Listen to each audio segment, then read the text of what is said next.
Ladies and gentlemen, welcome back to the Better Human Project. As always, thank you so much for hanging out with us. This episode today is one that the narrative has been tough for me to work out in my head, only because our guest, Mr. Adam Linkenauger, is somebody that I'm fortunate enough to be able to call a friend since we were, 12 years old? Yeah. Okay, so sitting down in our hometown with somebody I've known since we were 12.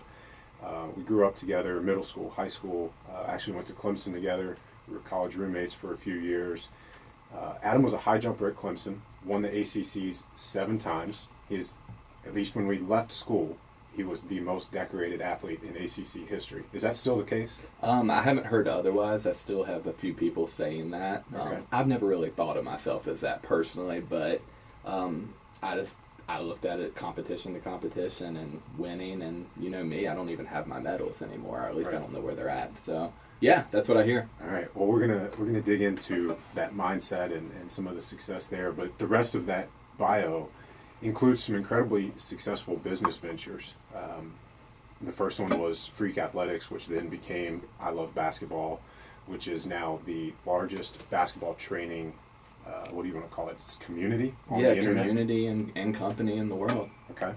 And, that has led to more successful ventures in terms of helping other people build and create their businesses. Now it is the sport of business. You have a really good podcast and maybe a book on that coming out soon. So, we're going to talk a lot today about success in sport, business, life. And I want to start with, what do you think it is that has enabled you to have such high levels of success in all of those ventures? It's completely mentally based. So when I first had my big breakthrough, it was, you remember this, as a freshman in high school, I was a small kid. I was passionate about basketball.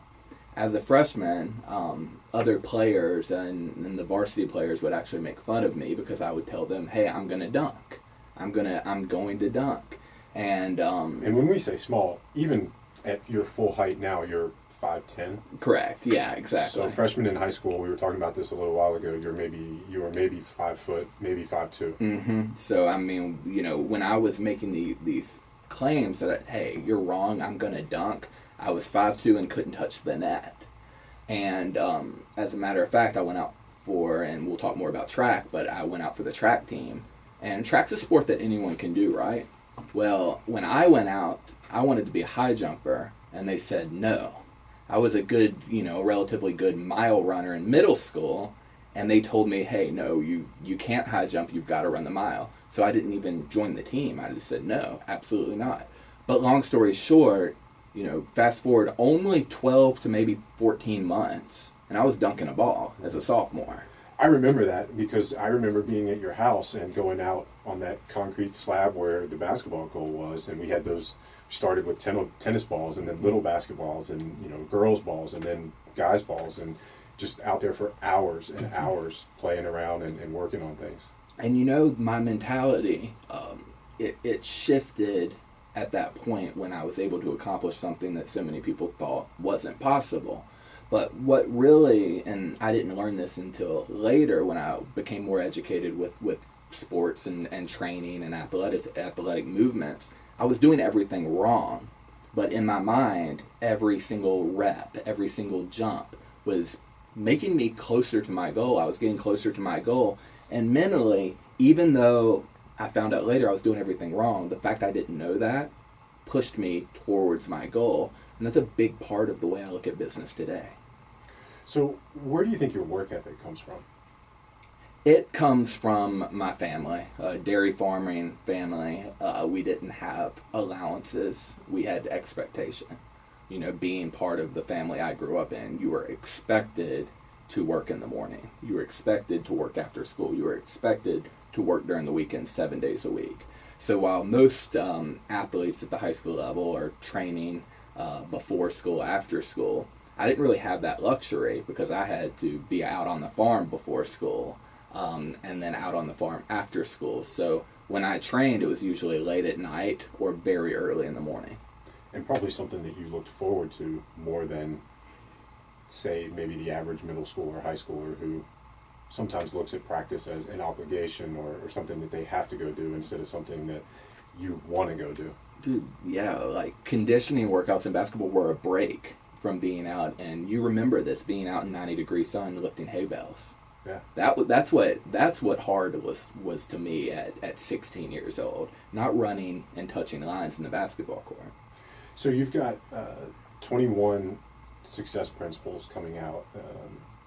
Tell me a few of these other success principles that, if there were only 2 or 3 that you feel like have led to your success in all these endeavors. What are some of these other must-dos or must-understands for people? One that comes to mind would be, and track and specifically high jump, it was the only sport that you could win, but you always walk away losing.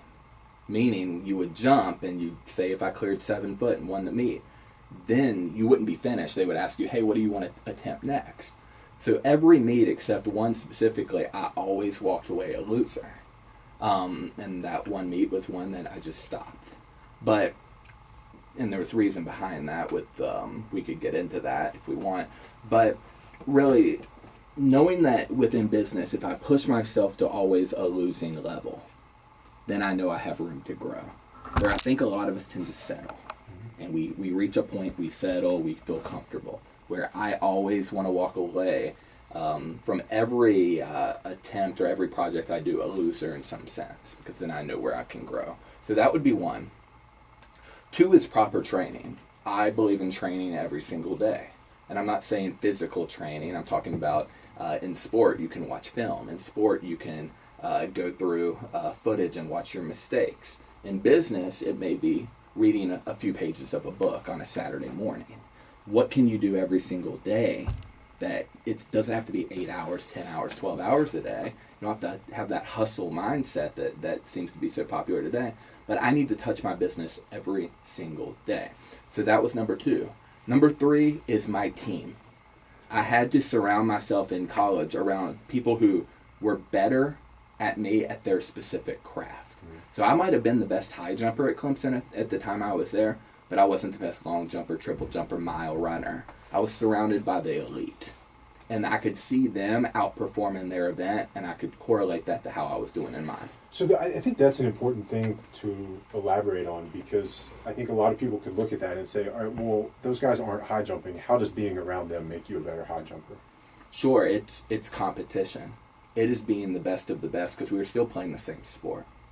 So the cool thing about track is there are standards where you can look and see what the equivalent of, my PR at Clemson was 7.4, the PR equivalent in the mile, in the 100 meters. So if I saw at the time there was a 100 meter runner that was running a 9.9 something, and I would look at he was better than me at his sport. So I would always look at that challenge.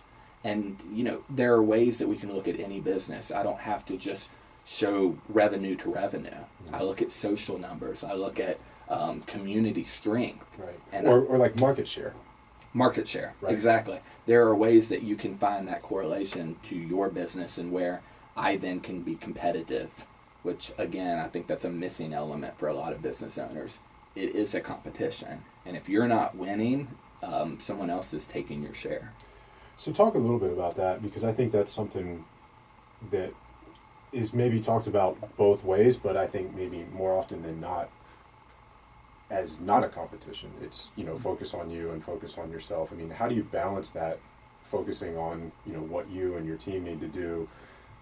You hear the quotes about winners focus on winning, losers focus on winners, which is true. Sure. You need to focus on your team and your process, but talk about the value of looking at others for either ideas or inspiration to do better. Well, if you look at the NCAA, or if you look at the professional ranks in all sports, they all have scout teams and scout coaches that their job specifically is to go out, scout the competition. What are their strengths? What are their weaknesses? What are the problems, and where is the hole in their armor, so to speak? And I look at that with business. I have to have the self-awareness to see when a competitor is kicking my ass in something. And I have to figure out why, because using that information is how I will get better. And that's a big mistake I think people make, is we don't look at the absolute strengths of our competition or the weaknesses that our competitors have. We don't learn from their audience and what they're publicly talking about what they love about the business, what they hate about the business. There's so much information out there in today's world where you can pull from any competitor, even ones below you, because there's likely something that every competitor is doing better than you, and they are putting the blueprint right in front of you. You see it work, and that's so valuable. I think that's one of those mindset things that I know you and I have talked about growing up, and another friend of ours, Chris Edmonds, has talked about this too. But the fact that we feel like there's something we can learn from every single person that we encounter, whether they're stronger, smarter, older, younger, whatever, but applying that to businesses as well. Mm-hmm.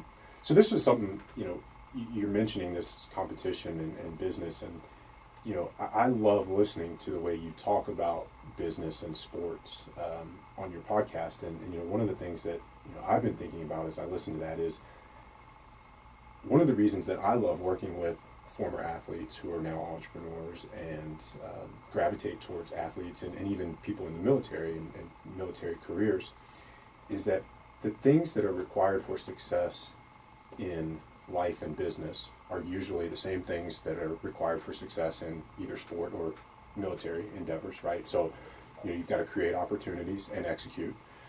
You've got to control your emotions. You've got to persevere through adversity. You've got to have the stamina and the commitment to go the distance. There has to be communication. But in military and in sports, you have to do this against opposition. You have people actively trying to either prevent you from executing, whether it's a DB trying to prevent a receiver from getting off the line, or in basketball somebody's actually guarding you, trying to prevent you from getting the shot off. I see a lot of former athletes excel in business because all of the things you're talking about, you're now doing without direct opposition. Mm-hmm. Yeah, absolutely. And what I like to do is I like to take it to that next level, and I look at my market as the playing field. Mm-hmm. And, in a sport, for example, like dodgeball, you have 50-50, each of you have a half of the field. They have some specific areas and specific players. You have specific players in specific areas. I look at it a lot like the game, that they're trying to knock off my players, mm-hmm. and I'm trying to knock off their players. So in business, your players may be your audience on Amazon for books. Maybe it's your YouTube channel. Maybe it's your email list, where you either have, you either are winning that or you're losing it. Right. So what I'm getting at is I still look at it competitively. I look at it as you have your field of play, I have my field of play. I have players in my areas that are competing against your players in your areas. If I'm ahead of you in market share and social numbers and mailing list numbers and revenue, I'm winning those areas. Hey, thanks so much for watching today's video. Do me a favor and give it a like if it resonated with you. Also, we put out 3 videos a week. Click subscribe so you never miss a video from us. Comment below. Let me know what videos you want to hear from us, and we will make sure to get them done for you. Thanks, and I'll see you in the next one.